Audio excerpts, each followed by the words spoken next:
I know you're all fired up on the break. So if you love the Army Mad Scientist team, because you're on it, I hope you do love it. You want to connect to past content. And why is this related to our next presenter? Because the way this works is we're connected every day to bright people who are thinking about things maybe the Army's not hearing all the time. And that's how we came across Dr. Giardina. I can't say his name, Dr. G, he's allowed me to do that. So Dr. G, Jamie Canton, Dr. Jamie Canton, who's a Futures from California, gave a great presentation at our Georgia Tech conference. You can go onto our YouTube channel, Trey.G2 YouTube channel. I really encourage you to listen to that hour presentation by Dr. Canton and listen to what he's saying about the future. But Dr. Canton and Mr. Hondo Gertz, who was here yesterday, who has a team called SoftWorks, and Major Jennifer Snow is an Air Force officer, said, you have to have Dr. G come talk to your community of action. So that's how we were connected to him. So if you're interested in Jennifer Snow, Major Jennifer Snow and Dr. Canton, besides just watching the video on the YouTube channel, you can go to the Modern War Institute out of West Point. Captain John Amble back here in the back, who's one of our teammates as a reservist, but runs all the social media out of that team out of West Point, published a podcast several months ago where we took Dr. Canton and Jennifer Snow and basically did about a 45-minute podcast on AI, autonomy, and the future of warfare. It's phenomenal. You can listen to it on your commute tomorrow. Just go to the Modern War Institute page, go to their podcast, scroll down past the last few, and you can take a listen to that, and I think it'll give you some great ideas. So they connected us to Dr. G, and today we get to hear his presentation. He is the Chief of Neuroethics Program here at Georgetown University, and we're looking forward to your presentation, sir. Now, save the applause for the end. This way the performance pressure isn't too great. And if you don't applaud at the end, I'll realize that I didn't earn my keep. Thank you very much for having me here. I've been working with this community for about the past 10 to 15 years. As per my wonderful introduction, I am a Georgetown faculty member. I'm chief of the Neuroethics Studies program and hold a professorship in both the Department of Neurology as well as the Department of Biochemistry.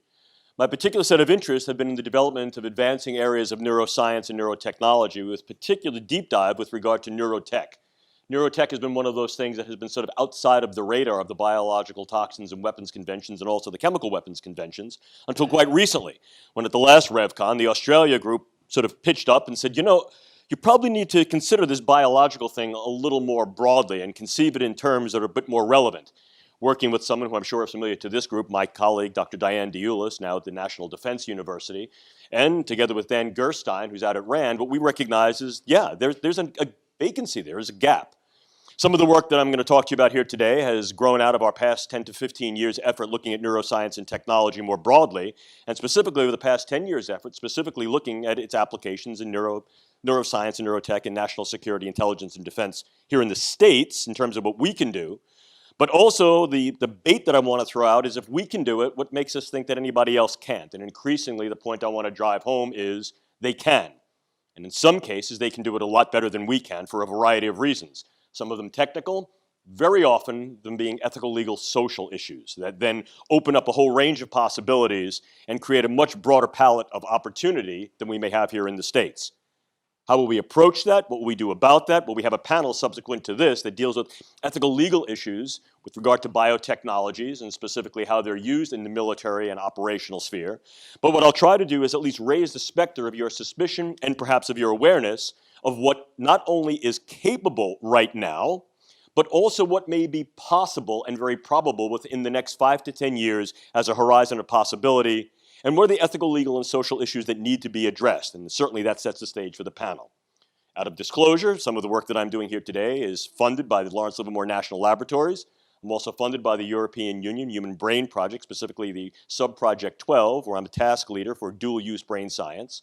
And I've also done some ongoing work with the Strategic Multi-Level Assessment crew over the past 10 years at the Pentagon, that's Dr. Kabayan's group, and with DARPA. Nothing I'm saying here today is wholly representative of any one of those organizations and does not necessarily reflect their opinions or views, but in some cases is strongly aligned with same, as I've been contributory to some of those perspectives.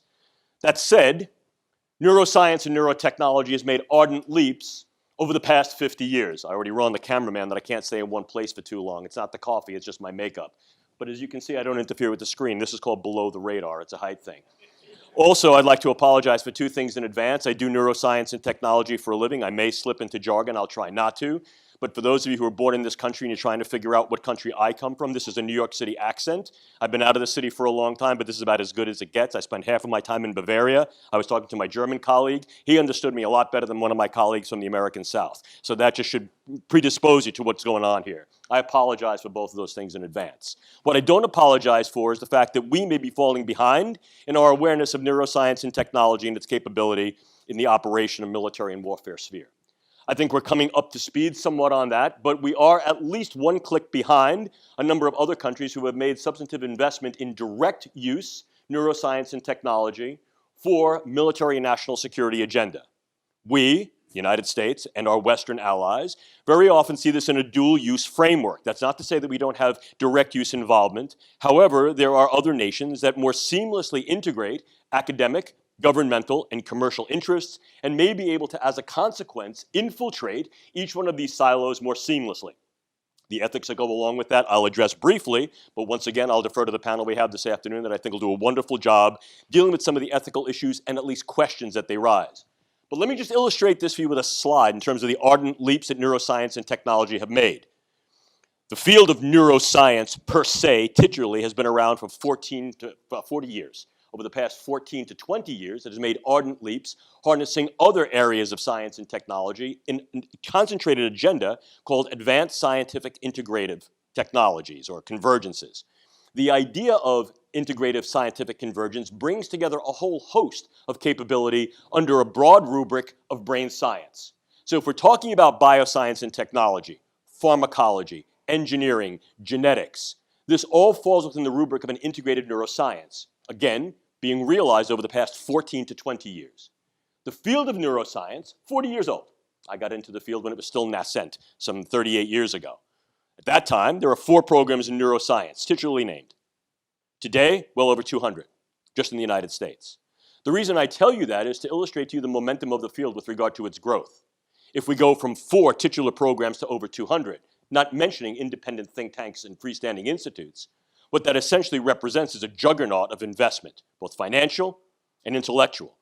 That's not counting tacit talent. However, what we also need to understand is that this is also being supported by a variety of funds, some governmental, NSF, NIH, some DoD, some philanthropic.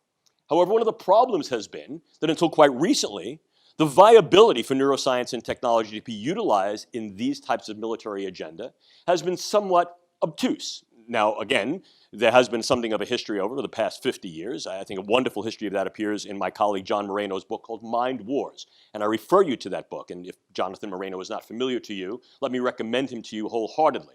Wonderful philosopher and ethicist. I've worked with him for years, and he knows this field quite well. But I think the prowess that Dr. Moreno brings to the field is being able to illustrate the historicity of this, as I'd like to illustrate in this slide. Using increasingly more sophisticated tools and technologies, brain science has been able to elucidate more and more about the brain. And there are 3 letters I'd like you to remember. Easy to remember. A, and A. That's what the brain sciences do. Allow access to the brain, allow us to assess the brain, and allow us to affect the brain.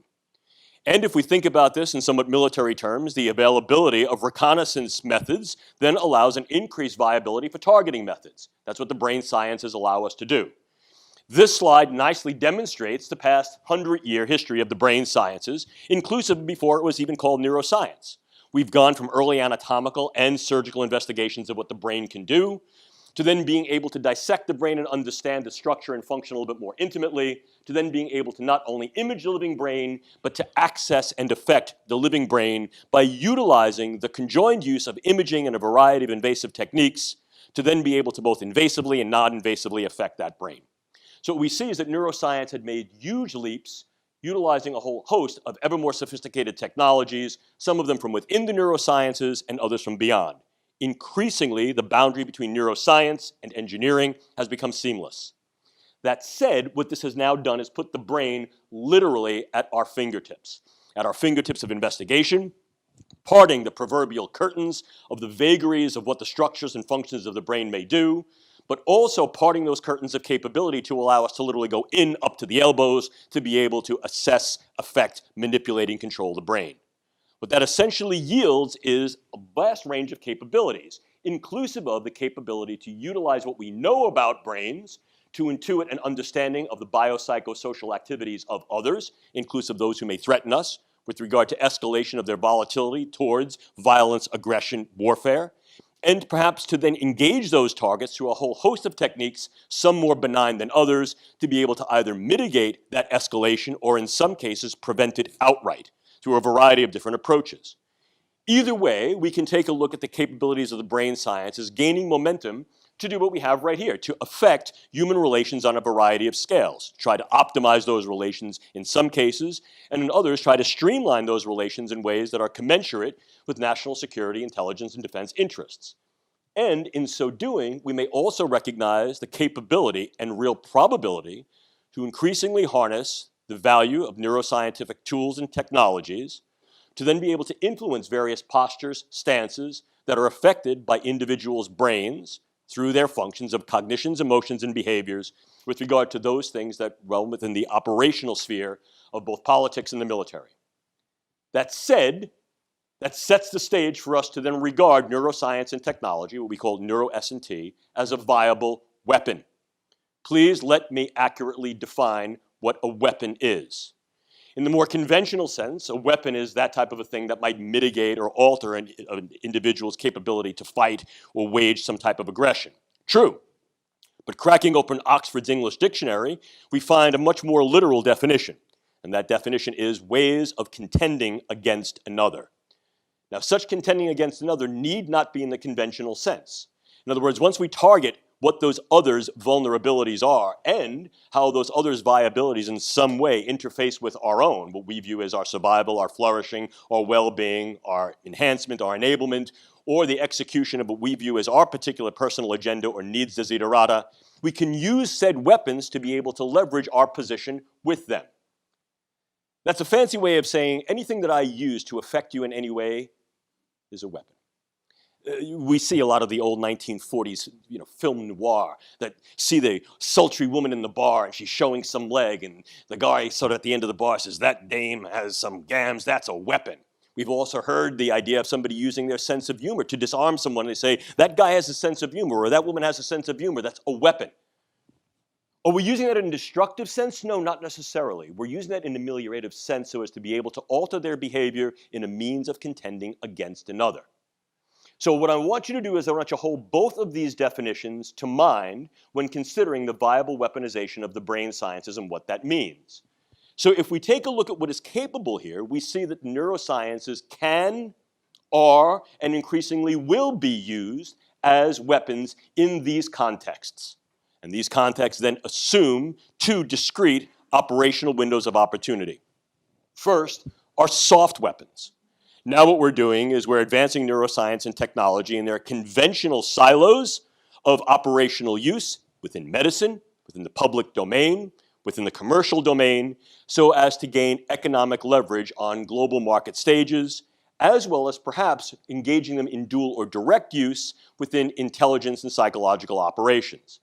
In the former sense, with regard to economic leverage, here what we see is building up neuroscience and technological market presence through the use of various medical techniques that can then be used to influence, again, global stages in the medical market. We're looking at $175 billion US dollars per year with regard to neuroscience and neurotechnology. That's a lot of influence. We're looking at things like medical tourism, and we're also taking a look at how we can then infiltrate a variety of international markets with neuroscientific tools and products. Who is going to be the big player in this increasingly as we move towards 2025? China. We'll talk a little bit more about that in a moment.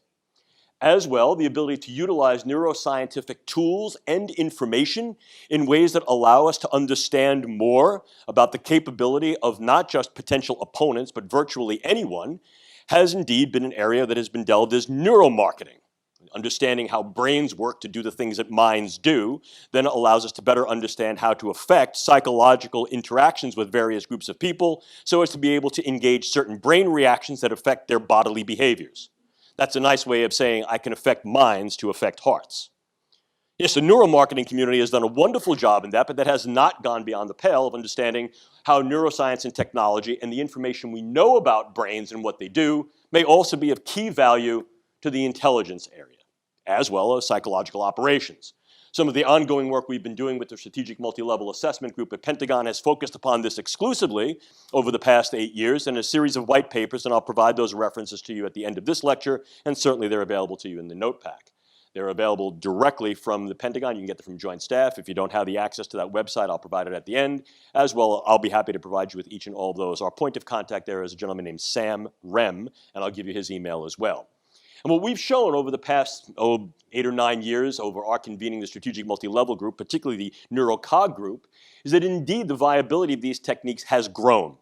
If we look at where neuroscience was in 2008 versus what it was in 2014, we see that that capability delta has rendered the neurosciences very viable for their use in intelligence operations.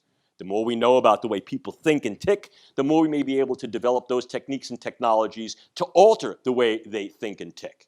Still, existing in the soft weaponology side, because essentially we're not necessarily using the brain sciences directly to affect another individual. We're using this solely with regard to their ripple impact in terms of what they're able to do to an economic market, or what neuroscience information is able to allow us to understand about the way we interact with others.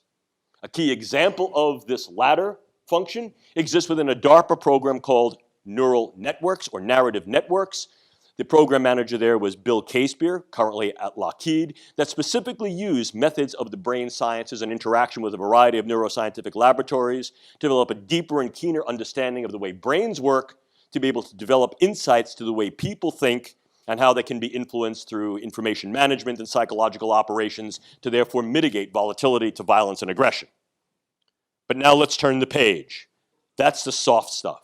Neuroscience can also be used as more conventional hard weapons. And here, they fall primarily into the key domains that are best known to us in those areas that work in bioweapons in general. And this is primarily chemicals, biologicals, and devices. Or, as we like to say, drugs, bugs, toxins, and tools. However, increasingly what we're seeing is that our understanding of what the tools are has been obtuse. Earlier in the morning, you heard about electromagnetic pulsing and the use of a variety of electrosonic and electrophysiological devices that can be used against individuals as well as groups. This is not something that's brand new. However, the level of sophistication, accuracy, and the granularity at which these things can be used and increasingly will be used is expanding ever more rapidly. I hope to show you that in a moment.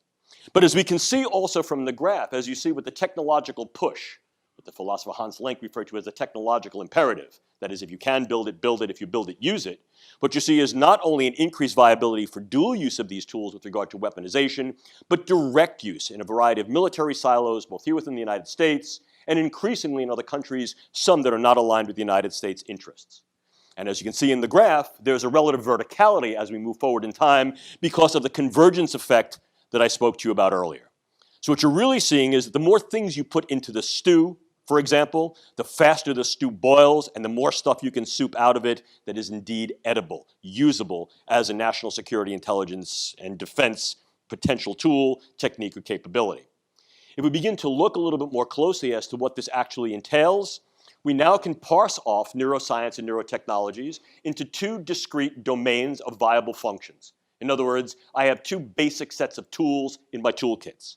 I have those things that I can use to assess the brain, and they include things like neuroimaging, physiological recording, genomics and genetics, proteomics, and neurocyberinformatics, the use of big data. We've heard that word bantered around here over the past couple of days, and there's a lot of stuff that deals with AI and cyber.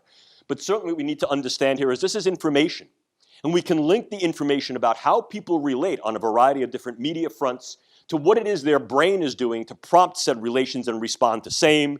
And then we can target those in ways that range from the sublime all the way to the direct to be able to then utilize assessments through the neurocyber fusion to understand how people are relating, who they're relating to, and then infiltrate these nodes and networks with regard to narratives that then affect the brain and the bodies in which those brains are housed. And we have interventional techniques that also link cyberlink neurocognitive manipulation, as I've just said, but then move ever more deeply into the biological range. And here's where we really get into newer drugs, newer microbiologicals, and some revision of the extant microbiologicals, viruses, bacteria, and the like, organic toxins, some that we have in our current toolkit, some that can be modified through genetic editing, which we'll talk about in a bit later, and the idea of these neurotechnologicals that represents something of a new battlescape frontier. That said, how can we use these in directly operational ways to be able to enhance, change, or modify the battlescape? Essentially, what does it mean to engage battlescape brain? Well, this is what we have.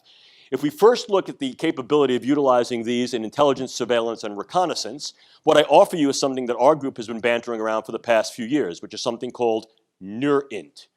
NeurInt basically builds upon existing capabilities in human intelligence, signal intelligence, communications intelligence, to be able to harness each and all of these in a synergistic way and couple these with an understanding of the way human brains work. It takes the level of interaction and intelligence operations and grounds it to an understanding of brain function, and then re-operationalize it to affect brain function, as we said earlier, through either neurocyber fusion or by augmenting the intelligence analyst. What we're now doing is we're engaging two essential functions. Number one, that is analyst-based. Now we're optimizing the analyst function through the use of brain-machine interfacing. So now we're able to see how the brain is processing information, and in some cases use a variety of techniques to modify that, optimize that, enable that, and or enhance that, which creates a leftward shift in the intelligence acquisition curve so as to be able to increase the capability of parsing signal from noise. And on the other side, we're learning more about the way individuals who are the targets of intelligence operate. As a consequence of that, what we can then do is manipulate intelligence in a proactive way. Once again, this is what we call NeurInt. I only have an hour with you, and there's a lot of material. So what I'll be giving you here is essentially drinking out of the fire hose and soaking you with this. If you're interested in a deeper dive, I'll be happy to provide it either during a break. I'll also provide you with a variety of references that allow your reading material to go vertical. The other access here is that we can use a variety of different techniques to gain insight to the way people think, and then engage what's known as individual to group and group to individual comparisons and normativity. One of the issues that comes up here over and over again is what represents a prototypic individual from a given culture.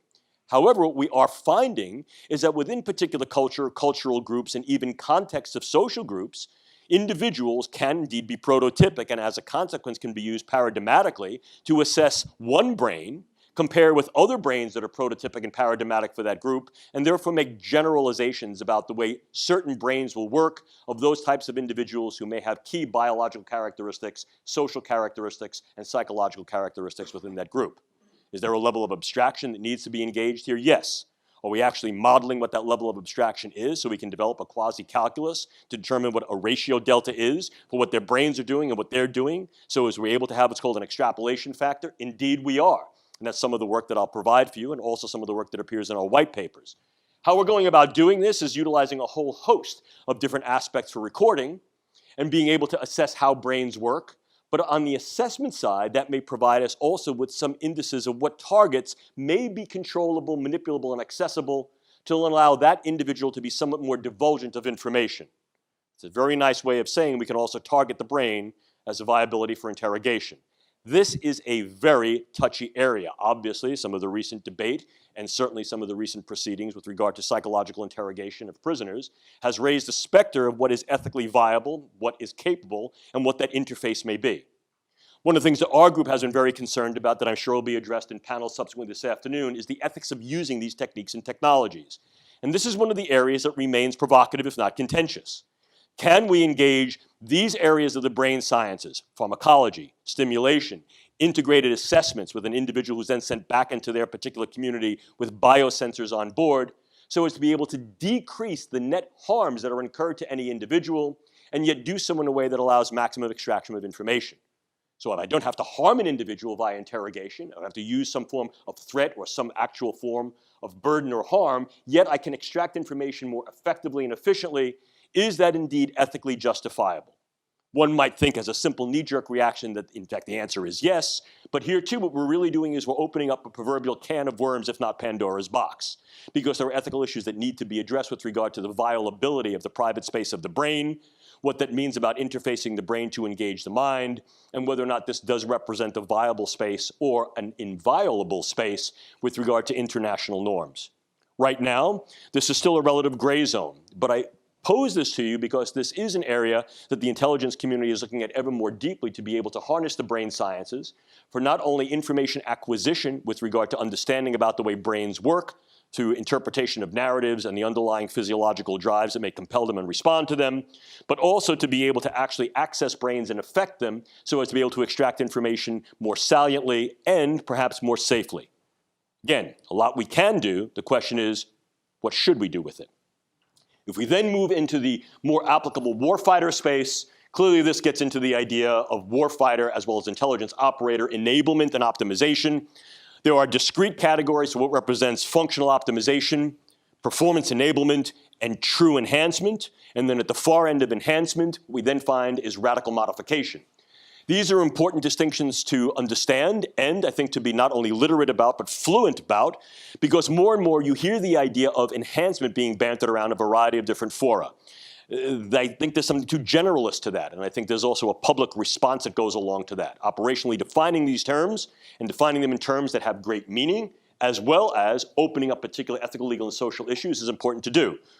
I'm very, very proud of some of the work done by our group, specifically my colleague, Dr. John Shook, who, when tasked by an Air Force Specialty Investigational Group to be able to define what these things really mean, took a very, very deep dive and looked not only into the literature, but looked prospectively, so as to be able to say this is what we can do, this is what we have done, and what will we be able to do over the next 60 to 120 calendar months? What represents a functional optimization or a structural engagement? What represents an enablement that's going to be task-specific, contextually specific, and reliant upon training? What represents a true enhancement? And then what represents a radical modification? And in the event, what are also the incumbent obligations and responsibilities that we may have to warfighters and other operators with regard to said modifications, and what doors, potentials, and problems does that open up when they are no longer in these operational silos, and we then have what may be a post-optimization, post-enablement, or post-enhancement distress syndrome that may represent a disability that then they need to be cared for. And moreover, what do we do with individuals who have been both modifiably and non-modifiably advanced so as to then make sure that they stay at the cutting edge? In other words, what do we do with individuals who've received these enhancements that may either be extractable or non-extractable after version 1.0 becomes obsolete? Is there some obligation to them to give them version 2.0, 3.0? And if in fact that obligation does not exist, do individuals who then have version 1.0 become literally disabled, or at least disenabled? And what do we do with that? Do we pass that off to the VA? Do we pass that off to civilian organizations? Do we also cloister or silo these individuals to particular jobs that they're only capable of doing once they're no longer in that particular military, intelligence, or operational sphere? These are real ethical, legal, and social issues that need to be confronted because the realities of what I'm telling you here are not science fiction, they are science fact that are poised for operational engagement within the next 60 calendar months. As well, with regard to what we can do to warfighters, we also recognize we can use a variety of means to optimize not only the way they think, but the way they operate, the way they sense, the way they perceive. Some of the ongoing work, for example, my colleagues at Lawrence Livermore National Laboratories are doing, are engaging certain forms of prosthetic that change the sensibilities and sensitivities of a variety of our different sensoria, for example, eye, ear, and touch. We recognize that through the use of orthotics, prosthetics, and indwelling and externally dwelling devices, we can modify these sensoria to essentially make an individual have what's called bat ear, dog's nose, bird's eye. So what we can do is we can take the normal individual that exists within what we'll call a Gaussian distribution of normal physiological range of performance, what I can see, what I can hear, what I can smell, and what I can touch. And we'll be able to modify that. So now we may have an individual who is now able to see on a broader spectrum of light, an individual who can see into the infrared or ultraviolet range, or more accurately at a distance, an individual who can hear hypersonically or ultrasonically, an individual who has higher tactile sensibilities and sensitivities. The olfactory system is a little bit more difficult because of the way it's hardwired in the brain, but it too is not impenetrable, although it needs something a more sophisticated implant. The other forms of implants are rather simple. They involve putting something in the eye, running a very thin fiber optic wire into key areas of the brain, and suddenly you have an individual who sees a much broader spectrum of light than the normal individual. So what we can actually do is we can not only work within the normal range of enablement and optimization, we can also go beyond that into these radical modifications. And here, what we're seeing is the capability to do that. And although we may have some qualms about doing this, please understand that is not classified technology. that's being used in the medical range, and as a consequence of that, this is intellectual property that is broadly distributable. Here, once again, there are discrete programs that are actually dedicated to just this type of thing that are ongoing in China and represent the key focus of their next 5-year plan. As well, we can develop a variety of different drugs that can be used in war-fighting scenarios. Now, what I want to make sure you understand is that these drugs can not only enhance the warfighter with regard to maximizing their particular capability, but can also be used to maximize war-fighting capability by then affecting others. So clearly, I can affect others by either what I'm doing, making me better, or what I do to them, making them, quote, less better, or at very, very least, not wanting to fight. In the main, these are indeed weapons of mass disruption, not destruction. And the reason that I mention this to you is that that absence of mass destruction has in some cases veiled them for closer scrutiny, but the disruptive effect can be huge. So for example, one of the things that we can do is we can use a variety of these new forms of drugs that target specific functions of the nervous system, such things like affiliation, amelioration, attitudes, behaviors, and cognitions, and we can target key individuals. Earlier this morning, we had a general who spoke to all of us, and he gave us a very rousing message and talked to us how specifically we need to engage science and technology. If I were, for example, able to modify the coffee that he drank, the water that he drank this morning, with an undetectable chemical that was delivered at a very, very low range, and he gets up before you and he says, "This is all bunk, ladies and gentlemen, you shouldn't be here in this room. I don't believe a word of what I'm going to hear, and my particular concern is, with regard to the United States Army, is we should move in other directions, and we should basically work on potting flowering plants." You'd think one of two things. Either he's completely gone wackadoodle and lost his rocker, or I'm going to follow this guy to the end of the earth because he's not only a power-driven leader, he is in fact a charismatic leader who I believe in. So the ability to affect a single individual, whether it is a military leader, a political leader, or a diplomat, through the use of modifiable brain functions at very, very low levels of non-detectable drugs that exist in the high nano range, is in fact creating a ripple effect by virtue of their followers, either an affiliative effect or a disruptive effect. Moreover, we recognize we can also use a variety of microbiological agents to incur a whole host of morbidities, but not necessarily mortality. And what we may want to do is to utilize these first two in such a way that creates a very, very broad ripple effect to then essentially dissolve the fiduciary between the public and the public health. Let me give you an example, and it's an example that I used in a recent article that I wrote for the Defense News. And I'll give it to you very, very briefly. What I do is I either use a drug in very, very low concentrations that may not necessarily be traceable. And again, this is highly doable. You just have to permeate the edge of a drinking vessel or an atmospheric vessel, get the drug on board. It kind of auto-assembles in situ because of nanopharmacology. Very difficult to trace, and it creates a biological downstream effect. Nothing I'm telling you here is sci-fi. It all exists within the medical range and how we're able to treat a variety of neurological disorders targeting the brain, being able to get in there more specifically, affect certain neural cancers, et cetera. And what we can do with some of these drugs is we can also use these techniques that we're learning on the pharmaceutical side to modify certain bugs. And we spoke earlier about a technique that's become very well known, CRISPR-Cas9, that allows us to literally modify bugs in a variety of different ways. So I now may be able to take a relatively harmless microbiological agent, a bacterium or a virus, do some gene editing and make this thing far more morbidly viable, make it far more virulent, and in some cases even make it far more lethal. But I don't want lethality, at least not necessarily. What I want is high morbidity. I want people to complain. So what do? I go to Des Moines. Ladies and gentlemen and people on the screen, I have nothing against Des Moines. I lived there for 4 years.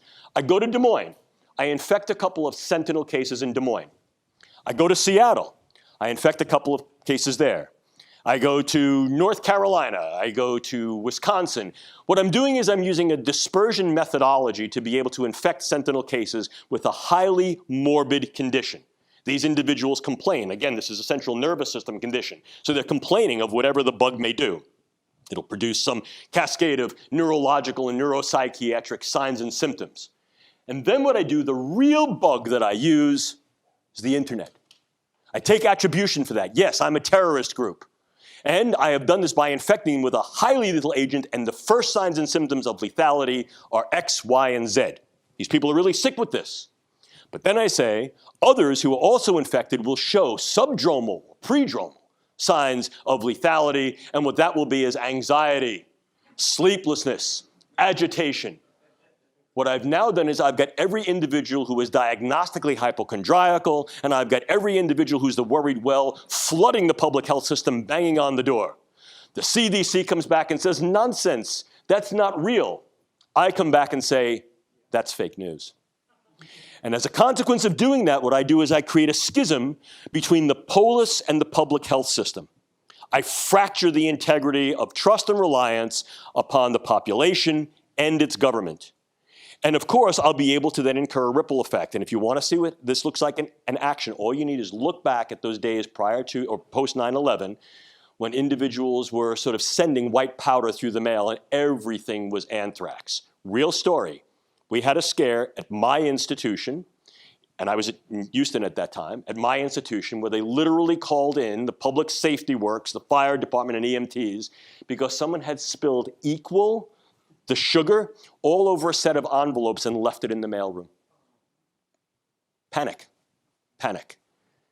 Is this viable? Is this capable? Of course it is. Are there other scenarios that individuals could spin? Yes, absolutely.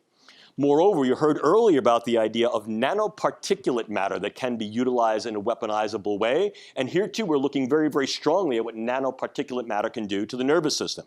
Some ongoing studies with our colleagues in the medical branches of NATO have in fact shown that the use of nanoparticulate matter in a scatter arrangement can be used to incur what looks to be broad-scale epidemiological stroke epidemics.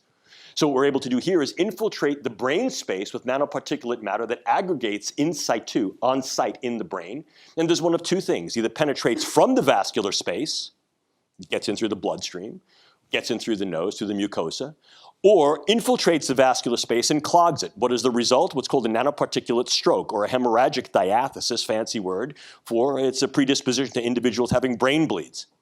Demonstrated? Oh, absolutely. We're able to show animal models of same, and the Italian group has done a fair amount of work demonstrating that nanoparticulate matter can be highly disruptive, not only of brain vascularity, but brain function.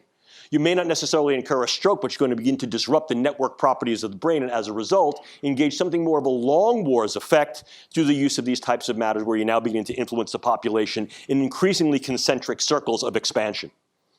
Moreover, you heard earlier, and I'm not going to beleaguer the point of the idea of neurosensory devices and a whole host of trans and intracranial pulse stimulators. And of course, these can be used for a variety of things with key individuals. Once again, particularly when it comes to trans and intracranial devices, I'm not looking for this to be weapons of mass use. I'm looking to target key individuals who may then be influential to relative aspects of their representative groups. I can affect individuals' brain functions in a variety of different ways, both positively and negatively, by engaging or disengaging nodes and networks of the brain that therefore affect their cognitions, emotions, and ultimately their behaviors. Moreover, by understanding the way the brain works as nodes and networks and not as key sites that are doing any particular thing, I can also utilize various forms of electromagnetic radiation and energy to be able to disrupt brain function. The brain is an electromagnetic organ, and like any other electromagnetic substance, the integrity of those networks is reliant upon the electromagnetic pulses that flow in between them. Utilizing electromagnetic sensory and disruptive devices in this way, with ever greater fidelity and with ever greater granularity, can be used as not only an organ against individuals, but against groups. And in fact, this is some of the work that we've seen that has been conducted previously in what was the Soviet Union, now Russia, and also China is looking very, very deeply into what electromagnetic pulse generation can do to the brain with regard to treating diseases and also incurring certain disease states in individuals who may then be susceptible, who may be exposed to such pulses. Of course, the dual-use viability of that becomes evident. Something my colleague Jamie Canton likes to play with an awful lot is the idea of specialized neural operations. And here, once again, we're talking about the use of either drugs and or devices to modify the integrity of brain function that we realize can also modify individuals' perception of time and space. We talked earlier about how these may be used in interrogation scenarios, and this too may be used against key individuals to be able to modify their perception of time, their perception of what occurred and what did not, memory modification, etc. If we keep pushing the envelope a little more, we need not limit neurological modification, engagement, and weaponology to the human frontier, who may recognize also that anything biological can then be weaponized. Here what we're talking about primarily is the idea of weaponized non-human animal drones. And clearly the one that comes to mind is something referred to as the DARPA Beetle. This is nothing prototypic. This was a research, development, test, evaluation, and small-scale use enterprise where DARPA was looking to understand how to affect the nervous system of a living organism through the use of integrated biosensors and engaging articulative devices. And what the DARPA beetle, as well as the DARPA fly, demonstrated pretty well is that we can harness the nervous system of an insect, particularly a fairly large insect such as a beetle of this magnitude, as well as smaller insects the size of a large bee and perhaps a large fly, as we'll see subsequently. And by harnessing into their nervous system through the use of very, very fine-scale wiring and the use of optogenetics, coupled with an onboard battery pack that is solar sensitive, so the battery never runs out, and the use of onboard RFID sensors that allow us real scale, both sensing and communication with that simulatory pack, it allows us to engage the nervous system of that organism. So that would be as if I'm saying I take a particular thing, I strap it onto my bug, I infiltrate that bug's nervous system, and I control the way it moves. By controlling the way it moves, I control the way it goes. I control its wings pattern. I control where it hovers, where it flies, where it articulates. And what I can also do is I can then couple this to a very, very small scale set of either biosensors or cameras. And what I basically have here is a biodrone.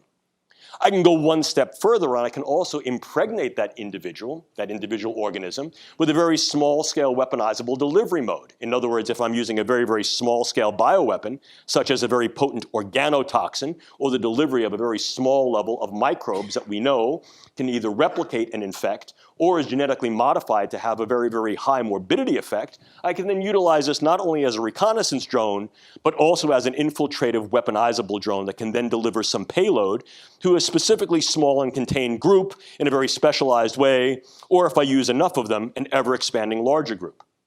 Now, obviously, the reason that DARPA was looking to do this was primarily to understand how nervous systems work and maybe then engage with a variety of techniques. This has now been commercialized to a group that is called Dragonfly. And although Dragonfly explicitly states that their funding has not come from the Department of Defense, and that their iteration of this type of device and integration of a biological organism is not for weaponizable purposes, I think that the potential dual use is evident for any and all to be able to observe the viability of this type of thing to create, essentially, a biological or cyborg drone. So, what I've hoped to have shown you over the past few minutes is essentially this, that neuroscience and neurotechnology are indeed relatively facile. You can get this stuff right off the shelf. There are dedicated efforts to it, not only here in the United States and among our allies, but internationally.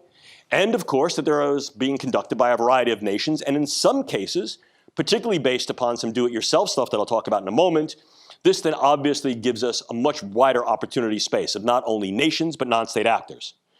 The variety of applications that I hope to have shown you. And I think the caveat here is that a lack of commitment on our part does not necessarily mean a lack of commitment on others. In fact, if we see that this is going to be ethically, legally, socially problematic, it becomes important for us to deal with what those issues and problems are, on the one hand, and on the other, to address them specifically. Why? Because increasingly neuroscience and neurotechnology is being conducted on the world stage. It's being conducted on the world stage for medical purposes, but the dual usability of brain science and its technologies, as I've hoped to have shown you, is not only evident, it is realizable and operationalizable now, and certainly is on a trajectory towards increased operationalizability over the next 5 to 10 years. Some of the work that I've done with the ongoing support of Lawrence Livermore National Laboratories has taken a deep dive into the efforts of China into neuroscience and neurotechnology, and we see this both as tactically labile, that is to be executed now for key purposes in medicine, public life, inclusive of public life beyond what may be the public sphere, but also social life, inclusive of political and the military, and things that are more strategically latent. In other words, in 5 to 10 years, what can be done now to then engage latency on the world stage, both with regard to soft effect and hard effect. Other countries include Russia, and you'll hear more about Russia, not only in the course of this conference yesterday and today, but also some of the ongoing work of this group that is focused on Russia, and some of our ongoing work is now looking to Russia with regard primarily to the way they're funding a variety of non-state actors, certainly India, Iran, North Korea, and South America. And I think one of the other things that becomes important for us to understand is that these efforts are not necessarily wholly conducted in state-level laboratories, university laboratories, or institutionally.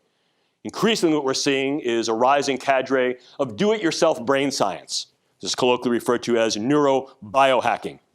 And indeed, the biohacking community is of significant interest, that there's been an ongoing investment and engagement of the Federal Bureau of Investigation with the biohacking community here in the United States, so as to ensure that what they're doing is not only technically right, but is also ethical, legally good, and to also ensure that this community does not render itself vulnerable to infiltration from external sources who may have capricious, if not nefarious, interests in infiltrating said communities towards creating products, outcomes, and tools that may be disruptive to the public health, public safety, and national security.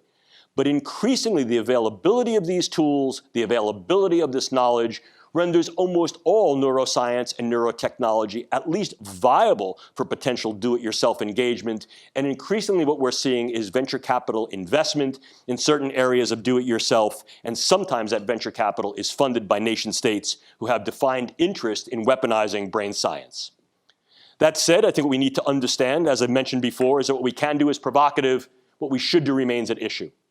We've seen this as a superspeedway. Indeed, there are a lot of players, lots of lanes, many, many vehicles. The pace is fast, the prizes potentially in a variety of fields, both medical as well as economic, and certainly within military are big, and there are risks and hazards. The question then becomes, are there race rules that all can participate and play along with or not, and are there race restrictions? Obviously, if we look at some of the ethical, legal, and social issues, they may be parsed into two domains. Those that are focal to the technology, it's new. These are unknown frontiers of science and tech. We don't know everything about the brain. There are, as we say, persistent hard questions. We don't know how the great stuff of cognition, emotions, and behaviors actually arise from the gray stuff of those soupy, sparking neurons. And indeed, given those unknowns, the intersection may then lead to what we call runaway effects, or the fact that we're messing with nature in ways that we've not yet anticipated, and as a consequence, things naturally happen, but we've never seen it before, what is referred to as a Wechselblad effect. And of course, what we need to understand as well is that there are a whole host of ethical, legal issues. I'm not going to go down the rabbit hole. We have the panel that deals with that and will hold those issues forth. But they include things like the inviolability of mind, protection of individuals versus their privacy, what represents mitigation of those behaviors and cognitions that may be harmful, whereas what may in fact be manipulation of the brain-mind space, what is valid and reliable, usable and admissible, for example, in international courts of law, and there are indeed standards. This is an entire field called neurolaw. And the idea of what represents norms in a pluralized global society, what we may view as ethically disruptive, problematic, or in some cases distasteful, in other countries and other cultures may not be so. How might we approach this? Well, we were tasked with this a couple of years ago, and we developed something called the Operational Neuroscience and Technology Risk Assessment and Mitigation Paradigm. Since, in fact, it was a speedway, we figured, well, let's do something to get us on the on-ramp. And what this really involves is the need to evaluate neuroscientific capabilities and their limitations, realistically, through a lens of what is capable now, what are the limitations, do those limitations throw down a challenge and opportunity for delimitations, and look within a 10-year time span. What are the parameters of possible use, particularly of interest in this space, in national security, intelligence, defense, and warfare operations? What are the benefit, risk, and harm parameters that need to be thrown into any calculus of ethical balance? And then frame these within context of application. This isn't new. Brzezinski addressed this some 40 years ago, recognizing that the brain could and probably will be the next battle space. We are now poised precipitously on the reality of that challenge. How do we actually navigate that space? Well, this is a work in progress. Obviously, identifying threats and harms, creating strategies, modeling effectively, not just in a speculative way, but in a preparedness way, that becomes critical. There are indeed contingencies and exigencies that need to be modeled into this calculus. These include the technical rightness of any neuroscientific and technological use in national security, defining that we are using the technologies and techniques in the right ways. And although one may think that's axiomatic, it is not very often. We're using them in particular ways and extracting meanings from them that are not apparent. This happens all the time with neuroimaging. Moreover, situational variables that are germane to national security use, evaluation and revision of existing ethical guidelines, and our group has worked with that to some extent, and then establishing real frameworks that are not only viable nationally. As we said, I think the agenda here is that we don't necessarily want to play a fair fight, and I think that's true with virtually every military operation. Let's face it, some of this stuff may need to have some type of protective parentalism. It may need to be somewhat classified. I don't want to show the other team my playbook on Saturday and expect to win the game on Sunday. But by the same token, there needs to be some level of transparency to engage the public in what this discourse is, so that yes, we can achieve the mission but do so in such a way that is morally sound and so as to keep our honor clean. So the question then becomes, what ethics? I don't necessarily have the answer for you. Some of the ongoing work of our group, together with my colleagues Michael Tennyson and John Moreno, have explored what ethical possibilities might be viable for such applications. Civilian ethics, well, what type?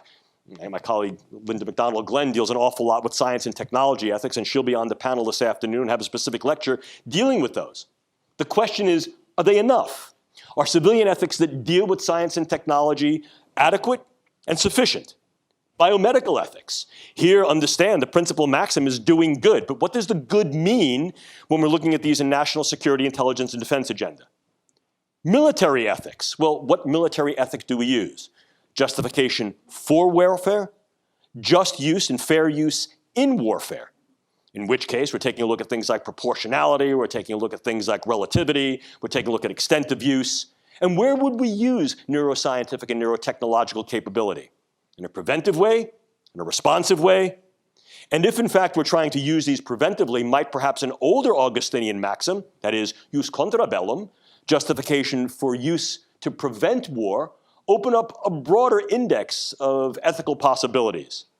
And if that's the case, how might these then be leveraged on the world stage? In other words, what might be good for us might not be good somewhere else. And what then do we do with regard to the military-civilian balance, with regard to things like transparency and the individual who may have been a military operator at one point in their life and then come back into civilian life on another point in their life? And moreover, what does this mean for global discourses for those countries that look to pursue neuroscience and technology for economic gain, clearly as a potential soft weapon, but also have infrastructures that allow its relative seamless infusion into the military space?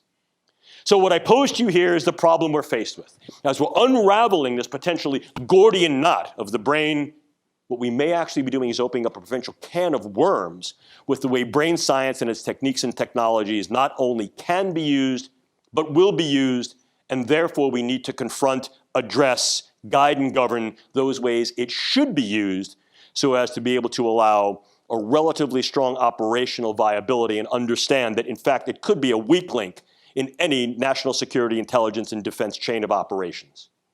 But by saying that, what I also want to communicate to you is the importance of the subsequent panel and any lecture, anyone who's dealing with the ethical, legal, and social issues. Increasingly, we, or as I like to say in my hometown, New York, yous, all yous, and me, will deal with this issue as Atlas is dealing with this. Oh yeah, we have to put both arms into it. We're balancing the world on our head. And more, what I submit to you, ladies and gentlemen, is that neuroscience is indeed being used to provide some of that balance. How our brains work, how our minds work, how we think, emote, and behave, increasingly is reliant upon neuroscientific information that is gained from these technologies, not just in terms of its assessment, but also in terms of its interventional and therefore effective capabilities. So what we see is that with neuroscience and neurotechnology, neuroethics is not a bolt-on, it's not an afterthought. It arises literally from the science, literally from the technology. It is the logos in techne logos, and it is a way of knowing in scientia. If we're going to engage the brain sciences, which we are, we have to take a rational accounting for its use, potential misuse, and those of us who are using it in a variety of theaters, this being one of them. Because with that great capability comes tremendous power. And you know as well as I, with great power comes great responsibility. I like to end lectures like this with a quote from my dad. My dad was an engineer, and one of the things he liked to do was build stuff. And I still like to tinker and build stuff. I work on cars and airplanes and motorcycles, and I like doing that. It was a skill that my dad and I used to do when I was a kid. It was sort of a father and son engagement thing. And when I was a little kid, my dad used to teach me about tools, and the way he did it, he was give me a new tool every couple of weeks. And after a while, I got cocky, as kids do. I want you to think of me as brain science, getting cocky as kids do. Still a relatively new science with a new toolkit. I'm getting a new tool every couple of weeks. And I want to grab that new tool and go running off and use it. And I remember my dad putting his hand on my shoulder and go, Jim, slow down, measure twice, cut once. Sometimes you can't go back. My dad would have made a hell of a neuroscientist and a great neuroethicist. I think what we need to do is we need to measure twice. What can we really do? What are we really not doing? What are others doing? Before we make particular cuts in things that we should do, cuts we should not do, recognize potential harms of omission and commission, and recognize not only the use technical and scientific capability and possibilities that loom large, but the ethical, legal, and social issues questions that must be addressed. Because what we really need to do is measure twice and cut once, because the future, ladies and gentlemen, truly rests in our hands, just as this does. And my group is very focused upon looking at that particular organ in our hands to be able to make a difference. If you're interested in some of our work, this is some of our ongoing work from the Strategic Multi-Level Assessment Group. If you're looking for more information, this is some of the work that my group has put out. And this is the part of the lecture that is the unabashed self-promotional plug. If you're interested in reading more about what we've done, I give you this.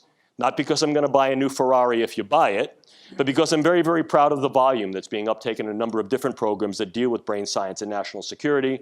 Because we brought together, in doing this, some of the best international minds in the field, brain science, engineering, philosophy, ethics, and law, who are both civilian and military, to look at this problem through their lens and contribute their voices. I'm proud of this book because it was, I think, something of an editorial feat. And it's still current. We put this book out in late 2014, early 2015. And what we find is that many of the things that we were predicting that would evolve over the next couple of years have evolved. And our view was retrospective, taking a look over the past 5 to 10 years. And as a consequence, that provides pretty good leverage.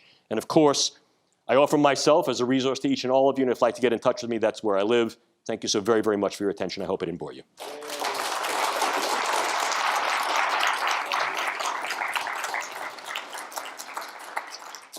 Question you want to ask? Sir, I'm Bob Warburg from the United States Army Special Operations Command. I'm the G9, so I'm working concepts, experimentation, wargaming. So some of this is a readback for possible correction or amplification. And so one of our key findings, sir, from our silent quest, which mirrors the Army's unified quest line of experimentation, we're in a hyper-connected, globally scaled information environment. Leave that on the table for a bit.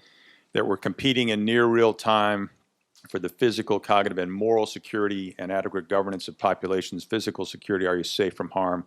Cognitive security, does the narrative make sense? And then moral security, is it right within your given value set? We're exploring this concept of cognitive maneuver, and in our line of experimentation as a synthesis between cognitive and physical maneuver. I know that we'll talk about that later today. But my real question to you, sir, that's the setup for the question here, is sounds like there's a need to perceive strategic indications and warnings in the cognitive space. We have a methodology for doing that, of course, during the deterrence era and all of that. We've done, as has the Army, a lot of work on Russian new generation warfare, their approach to the battle space of the mind. Specifically, when you see little green men off to the left of that, there's been little gray men. And here's the final point, which is what you're really talking about, sir, is when do we see the little gray thoughts out there in the environment where the various influence activities have occurred? So have you done some work with in the various entities that you touch on strategic indications and warnings in the cognitive space, sir? Yes and no. I think it's very difficult to be able to be fully strategic with regard to the use of these techniques and technologies. They're far more tactically operable at this point. I think one of the problems you have is how much of a strategically latent or how much of a strategically extrapolative viability these techniques and technologies actually offer. The more proximate you get with regard to certain brain functions and cognitive functions, relating those, and then saying that X leads to Y leads to Z, I think the safer you're going to be. Extrapolating out between particular time points of trying to relate cognitive and or behavioral actions to key brain functions gets to be problematic right now. Right now. However, the caveat is something that you've already alluded to.